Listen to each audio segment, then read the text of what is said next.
Assembly बम कांड भाग 1। लाला लाजपत राय की हत्या का बदला सफलतापूर्वक लेकर भी पुलिस के हाथ ना पड़ने से क्रांतिकारियों के क्षेत्र में हिंदुस्तान समाजवादी प्रजातंत्र सेना की प्रतिष्ठा बन गई थी। इसके अलावा बंगाल के नवयुवक क्रांतिकारियों को एक दल उसी दिसंबर में जेलों से छूट कर आया था। यह दल अपने दादा नेताओं से उसी तरह परेशान था जैसे कि हिंदुस्तान समाजवादी प्रजातंत्र सेना के नवयुवक जयचंद्र जी और जे.एन. सान्याल से उबे हुए थे। परस्पर संपर्क हो जाने के कारण ये लोग हिंसप्रस के साथ काम करने का तैयार थे। हिंदुस्तान समाजवादी प्रजातंत्र सेना को एक ऐसे आदमी की सख्त आवश्यकता थी जो बम बनाना सीख सके। कलकत्ता में भगत सिंह की यतीन्द्र नाथ दास से भेंट हो जाने पर यह समस्या हल हो गई थी कि वे उन्हें बम बनाना सिखाएंगे।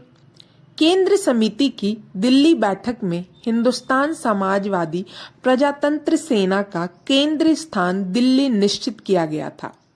बम बनाने की विद्या सिखाने वाले व्यक्ति मिल जाने पर भगत सिंह की इच्छा थी कि ये प्रयोग आगरा में ही किया जाए और सब प्रांतों का एक एक प्रतिनिधि यह शिक्षा ले सके, जिससे भविष्य में बम बनाने वाले व्यक्ति दुर्लभ ना रहें।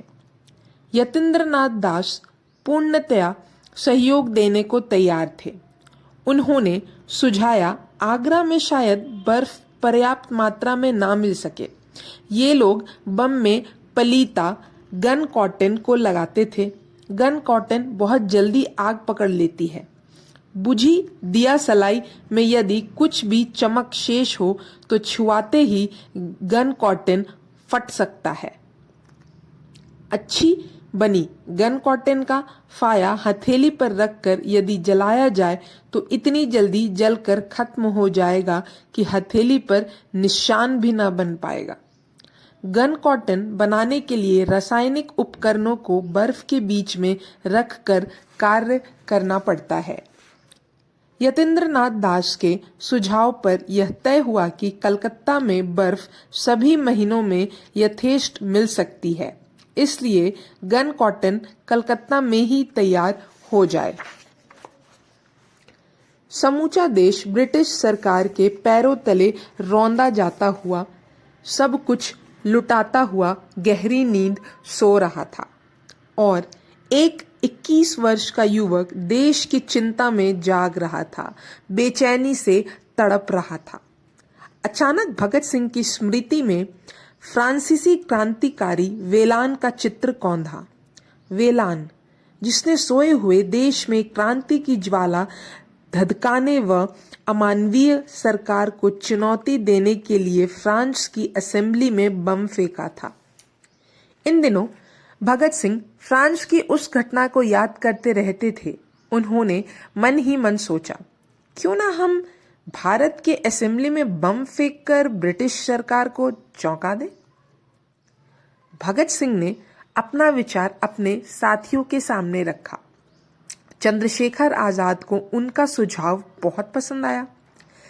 सभी अनुभव करते थे कि दल को इस समय कुछ ऐसा काम करना चाहिए जो अद्भुत हो। काकोरी कांड के अभियुक्तों को जेल से छुड़ाने में जो असफलता मिली थी, उस पर भगत सिंह रो पड़े थे, मगर दूसरे लोग भी क्षुब्ध थे। साइमन कमीशन पर बम न फेंक सकने की खिन्नता भी तकाजा कर रही थी। सैंडर्स वध की सफलता ने उबाल उठा दिया था और आगरा में जो बम इन दिनों बने थे वे अपने उपयोग के लिए जिद कर रहे थे। असेंबली में बम फेंकना इन सब बातों का समाधान था।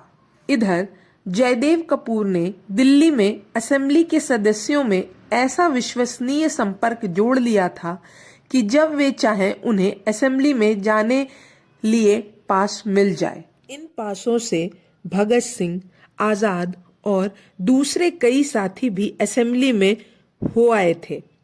सब परिस्थितियों और स्थान देख आए थे कि कहां से बम फेंका जाए और कहां जाकर वह गिरे। वह नक्शा अब पूरी तरह तैयार था। अब 3 प्रश्न विचारणीय थे। पहला, यह कि बम फेंकने असेंबली में कौन जाए।